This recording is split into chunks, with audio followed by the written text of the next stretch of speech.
6 on the first appearance docket is Andrew James.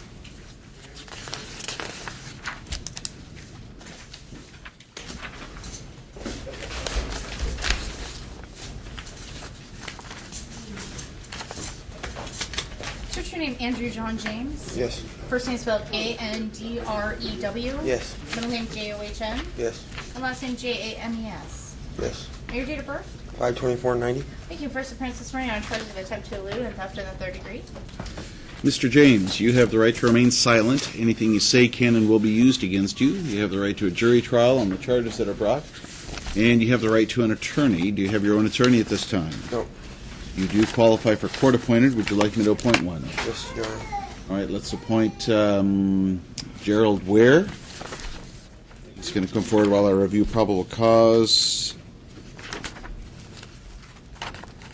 Morning.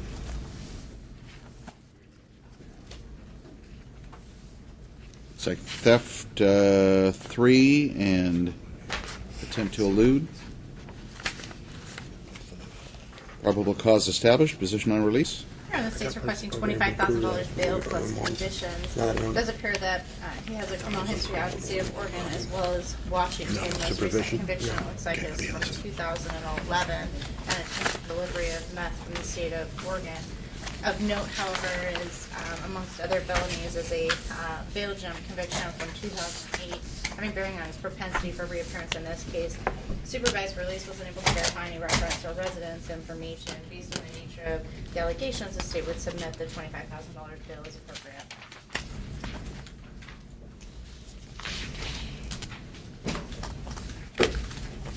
Your Honor, the probable cause statement does not come close to containing all of the elements for attempt to elude.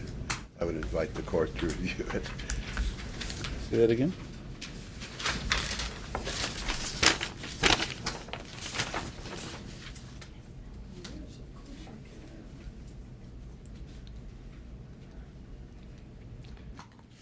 As the court is aware, the attempt to elude statute probably has more elements than any other charge we routinely see. There's no reference to the officer being in uniform, the vehicle being equipped with the radar and sirens, or there having been used.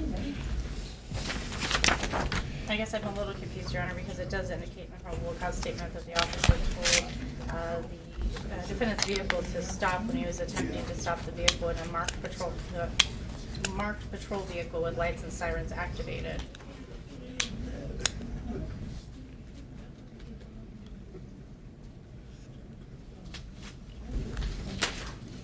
Well, I'm not sure, but at this point, I see sufficient information. I'll leave that up to subsequent motion, but I think there's sufficient factual basis there about marked patrol vehicle with lights and siren activated, etc. But in any event, the state's requesting $25,000. Your Honor, I think that's in excess of what's necessary to assure Mr. James's return.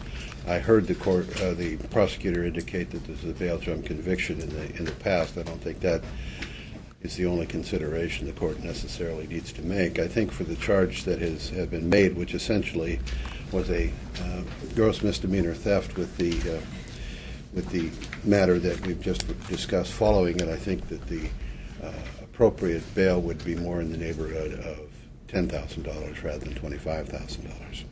Right, thank you. The court considers that the factors in Rule 3.2. I think the prior bail jump, even though it's somewhat dated, as well as the concern for community safety, given the allegations about the attempt to elude, 15,000 plus conditions.